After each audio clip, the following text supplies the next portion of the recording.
¿Qué es la fagocitosis?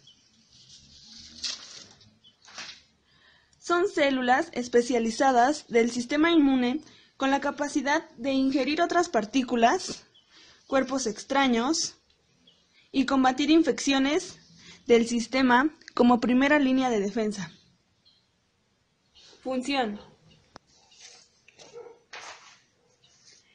Es un medio de defensa ante microorganismos invasores e incluso el reciclaje de tejidos muertos. Además, es como una forma de nutrición para las células que realizan esta función. Células fagocitarias o fagocitos. Se hizo una distinción clásica entre dos tipos de células fagocitarias, micrófagos y macrófagos. Actualmente ya no se utiliza el término micrófagos, pero dentro de ellos podemos encontrar organismos unicelulares tales como las almeabas o los leucocitos heterófilos, denominados también neutrófilos o polimorfonucleares, en algunos mamíferos como por ejemplo los humanos. Los leucocitos pueden ingerir partículas de tamaño medio como lo son las bacterias. Los macrófagos, que se designan de células de vertebrados, que también son capaces de fagocitar partículas de mayor tamaño, tales como lo son el hollín o la tinta china. Estos macrófagos se sitúan en los pulmones, en el hígado y en órganos linfoidales. Se localizan mayor parte en el tejido conjuntivo, donde son un componente habitual. Diapédesis y quimiotaxis. El proceso fagocítico incluye varias etapas secuenciales, siendo la primera diapédesis y quimiotaxis. Para que las células fagocíticas acudan a los sitios de lesión, deben salir primero de los vasos sanguíneos. Primero se realiza el flujo de los leucocitos, después su desplazamiento por rodamiento sobre la superficie interna de los vasos sanguíneos. Más tarde, su marginación, adhesión y expansión sobre el endotelio vascular. Finalmente, salen por diapédesis a través de las uniones entre células endoteliales, con ayuda de proteínas de adhesión, tanto en las células fagocíticas, integrinas y selectinas, como en estas células endoteliales, selectinas y adhesinas IgCAM, que son las que se encuentran vinculadas con la inmunoglobulina. En la fagocitosis existe un movimiento que se llama adherencia. Existen otros receptores sobre la membrana de los leucocitos y otros fagocitos que actúan como mecanismos de adherencia sobre otros microorganismos.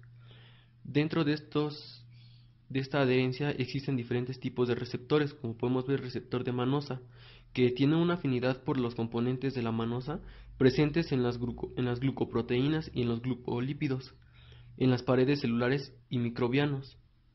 El receptor Scavenger. Estos receptores se unen directamente a microorganismos y a moléculas de LD modificados. El CD14 es un ligado con preferencia específica al lipopolisacárido presente en ciertas bacterias y está asociado a un receptor tipo FOL. Aquí podemos ver cómo se puede observar la adherencia. Aquí tenemos los receptores. Ingestión. La unión a receptores de adherencia promueve señales de comunicación intracelular que resultan en la invaginación de la membrana del fagocito, rodeado del receptor y su ligando patogénico. Al rodear por completo el complejo receptor-molécula, la membrana se une en sus extremos y libera al interior de la célula un fagosoma. Esto puede ocurrir en más de un punto de la membrana celular. Digestión y excreción. En esta fase de la fagocitosis, el fagosoma, hay que recordar que un fagosoma es una gran vesícula que se origina a partir de la endocitosis.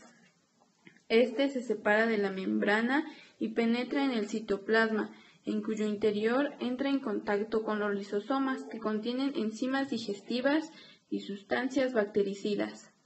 Tras este contacto, las membranas del fagosoma y del lisosoma se fusionan para formar una estructura única y más grande denominada fagolisosoma.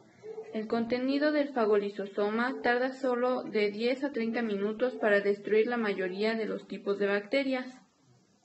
Entre las enzimas lisosómicas que atacan directamente a las células microbianas se encuentra la lisosima, lipasas y proteasas. Los lisosomas también contienen enzimas que pueden elaborar productos del oxígeno tóxicos como el radical O2, el peróxido de hidrógeno, el oxígeno singulete y el radical hidroxilo.